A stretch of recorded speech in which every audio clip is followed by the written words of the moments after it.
What's up, guys, and welcome back to my reading journey. Hope we're all doing absolutely fine, and today, as usual, we're gonna continue the book by Cicero on the ideal orator. It's gonna be the 24th part of the second book, so let's get started.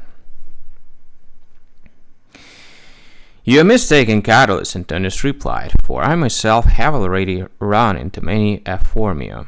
In fact, is there anyone of those Greeks who would credit any of us with understanding anything at all? Personally, I must say, I don't find them that bothersome. It is quite easy for me to put up with them all, since they either produce something that I find inoffensive, or they reduce my regret at not having learned their teachings. I dismiss them less rudely than Hannibal did that philosopher, and it is perhaps on this account that they give me more trouble. Still, as far as I can judge, what they actually teach is utterly ridiculous. They divide the entire subject into two parts, namely, into disputes about cases and those about questions. By cases, they understand the issues that are situated in disputes and controversies between litigants, while questions are issues situated in uncertainties about general and indefinite matters. They give rules for the cases, but there is a surprising silence about the other part of a speaker's activities. Next, they construct, as it were, 5 branches of eloquence: discovering what you should say, arranging what you have discovered, next expressing it in distinguished words, then committing it to memory, and finally uttering or delivering it. By no means a mysterious affair. Who couldn't see for himself that no one would be able to make a speech unless he knew what he should say, with what words, and in what order, and had remembered these things as well?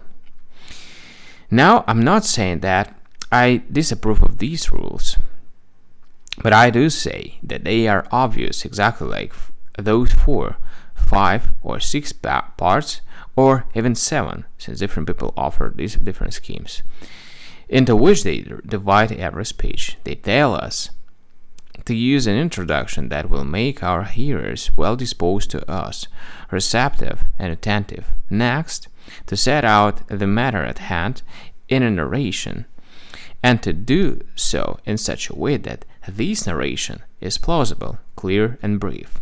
After this, to divide our case into parts, or at least to formulate our proposition, to prove our statements with arguments and justifications, and then to refute those of our opponents.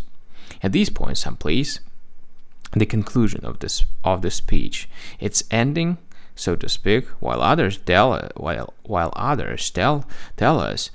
that before bringing our speech to an end, we should digress in order to impart distinction to our case or to amplify it, and then conclude and bring the speech to its end.